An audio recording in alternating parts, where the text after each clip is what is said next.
So Samsung changed its mind about one of the Galaxy S27 Ultra's biggest upgrades right when Apple is expected to bring that same tech to the iPhone 18 Pro Max. So what happened? Let me explain. What's up guys, Sal here. So we've been hearing for a while now that the S27 Ultra is getting some major camera upgrades. And one of the biggest ones was supposed to be a variable aperture on the main camera. Basically, it's the same idea Samsung used way back on the S9, but taken to the next level. Instead of just having two fixed aperture settings, the S27 Ultra was rumored to have a continuously variable aperture, more like what you'd get on an actual camera. Well, turns out that's not happening anymore. According to South Korea's ET News, Samsung actually tested the variable aperture camera modules, but eventually decided not to use the technology on the S27 Ultra.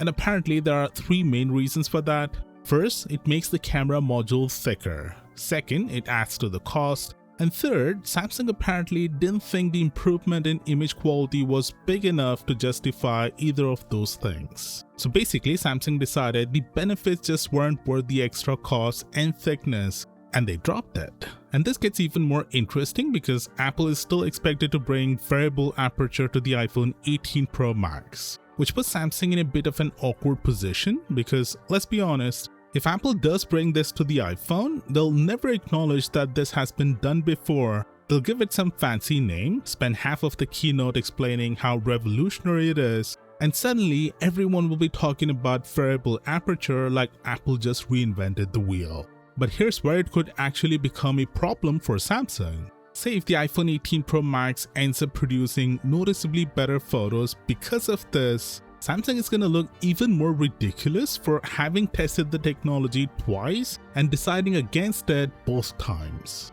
Thankfully, Samsung isn't ignoring the cameras. The S27 Ultra is still expected to get some pretty significant hardware upgrades, including new sensors for the main camera, ultra-wide, and even the front camera. So even without the variable aperture, we're still getting some meaningful camera improvements.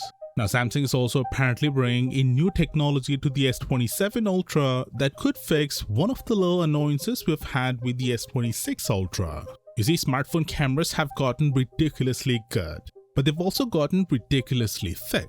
We're basically at this point where a camera bump is almost as thick as the phone itself. And one annoying side effect is the camera wobble. Put the phone flat on a desk and you can't really use it properly because the camera bump makes the whole phone rock back and forth. Well, Samsung is apparently trying to improve this with a new manufacturing technology called the inkjet process. Basically, it changes how some of the layers inside the camera lens are manufactured, allowing Samsung to reduce the overall thickness without sacrificing performance. There's another potential benefit too. This new process can apparently help reduce lens flare, which you sometimes see when there is a bright light source in the frame. Now, we're probably not talking about some massive reduction in thickness here, but with smartphones, even a small reduction can make a difference. Now, Samsung is also reportedly removing the 3x telephoto camera from the S27 Ultra.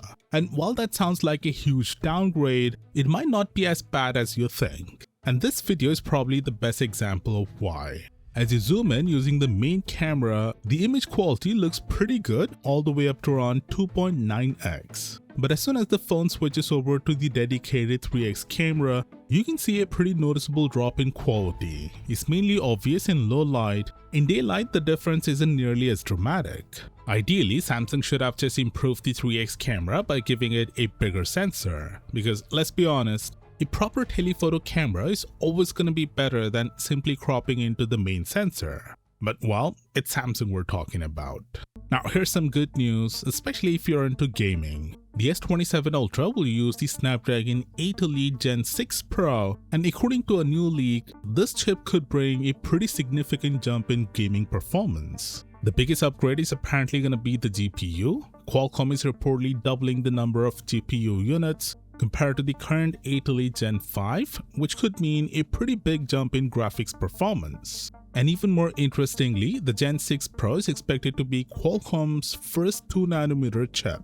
Obviously, we don't have actual benchmark numbers yet, so I wouldn't take the massive performance boost claims too literally. But if these leaks are accurate, the S27 Ultra and potentially the S27 Pro could be significantly better gaming phones than the S26 Ultra.